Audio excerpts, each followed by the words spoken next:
And joining me now to discuss Heidnik's shocking story is his former defense attorney, Chuck Peruto. Thank you so much, Mr. Peruto, for being on the program. I am always fascinated by the mind of a serial killer, everything about what makes them tick and why they fly so far from the rest of us in the herd, right? Did you ever get a sense? I mean, you had a chance to really get to know the real Gary Heidnik. What was he like? Well, I've spent over 100 hours with him, and I'm fascinated with this type of stuff as well, which is why I got involved. But he was the real deal. He was insane. Now, he was clinically insane, which is a far cry from legally insane. Legally insane, you can't know that what you're doing is wrong. Well, if you don't know it's wrong, then why are you hiding the body? Why are you burning the head, the dental records? Why are you dumping the body in New Jersey? But in clinical insanity is schizophrenia, which is what he suffered for. It was ran in his family. His brother was crazy. His father was crazy. And usually it runs in the family. He did so many crazy things, but he did so many sane things, like make his money grow in the stock market, calling his own shots, driving around in a brand new car, a Cadillac and a Rolls Royce. So the prosecution portrayed him as crazy like a fox, and I portrayed him as just batshit crazy.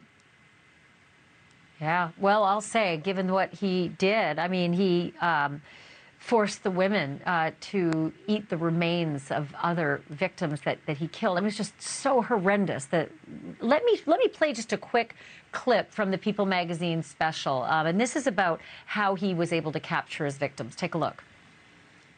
We went upstairs to his bedroom. We took our clothes off. You know, we had sex, and then when I got up to get dressed, he came up behind me and started choking me. And I remember I kept yelling and screaming. He was like, if you stop struggling, I'm not going to keep choking you. Just put your other hand behind your back. And I did, and he put the handcuffs on. From the second floor, Gary pushes Josefina down another flight of stairs to the basement.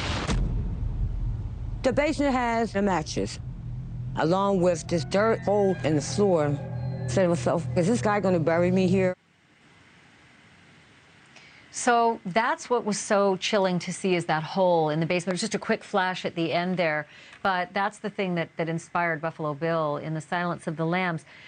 But he really forced Josefina and the other sex workers that he captured and imprisoned down there and tortured.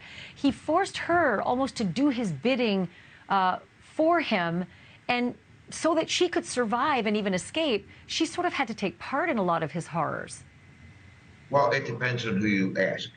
If you ask Jacqueline Haskins, one of the victims, who I'm, believe it or not, very friendly with, she comes to visit me, bakes me things, and she was one of his victims, and I represented her, which is crazier than ever.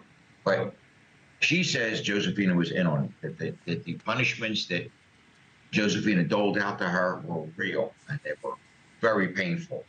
And Josefina's story is she had to make them look real and be painful in order to convince Gary that he had won her over, that she was brainwashed and now going to follow Gary. And I would have to have a tendency to believe that Josefina did what she needed to do to survive. She had to get out of that basement. She was there for months, and she just couldn't take it anymore. And she tried something new, and it worked.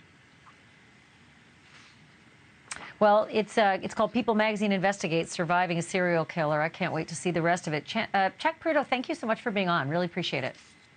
Thank you. Thank you for watching. Go to NewsNationNow.com to find NewsNation on your television provider. And don't forget to click the red subscribe button below to get more of NewsNation's fact-driven, unbiased coverage.